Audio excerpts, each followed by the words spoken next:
Okay, so what we've done is we've got the window in now. We've taped around, remembering that just to keep on that window about 8 to 10 mil, no more than that. And pushing it in, keeping it nice and square, running over the top with your fingers to make sure that there's no gaps, no little straws or creases that aren't filled in. And we've reinforced the corners with another piece of tape, triangulated into the corner, nice and tight. Reinforces, holds it nice and square. Brackets all taped over. Everything with that window has now been taped.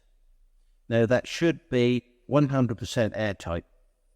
If not, it will be located on the air test, but a little bit of tape would normally take care of that. But if you get it right first time, a little bit of attention to detail, you'll get really good results.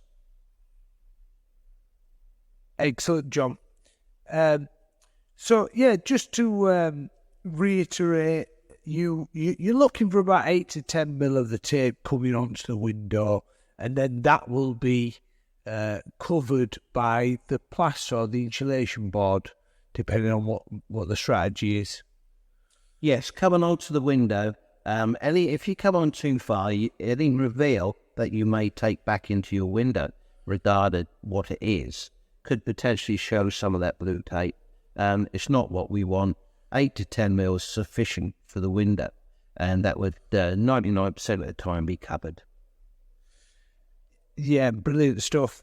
And you mentioned briefly when you were talking about being 2 to 3 mil off, if you were, say, for example, slightly going, I'm using the word diagonal, slightly off a kilt, that'd really pick up, so you start out at 8 to 10 mil, and then you go up to, 40, 15 mil, for example.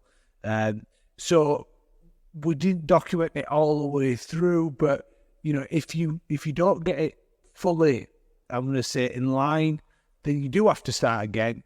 And, we've talked about this, but, no one's perfect on this. And, there's going to be occasions where you have to throw tape away and start again.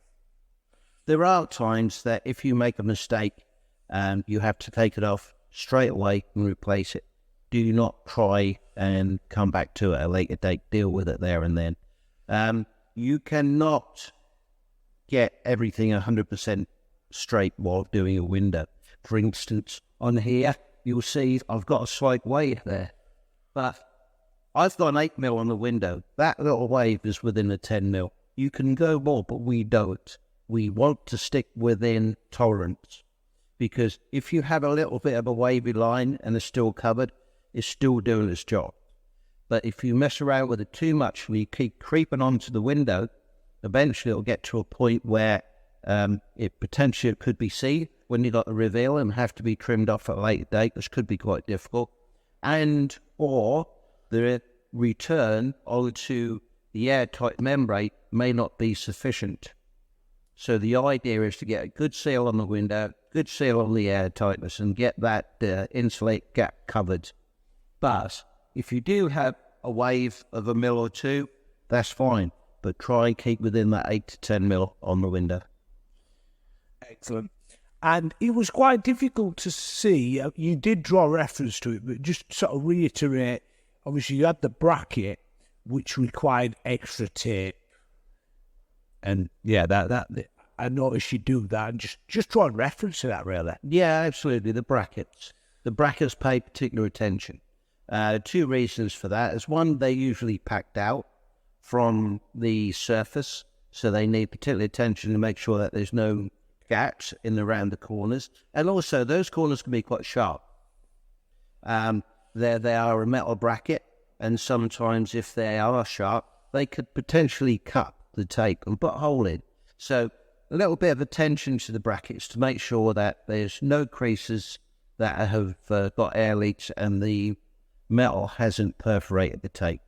Sometimes an additional bit of tape on the top just to make sure isn't a bad thing.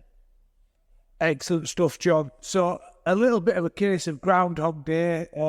Measure twice, cut once, do the job right first time, and then you won't have to come back on your work. So yeah, thanks for that summary.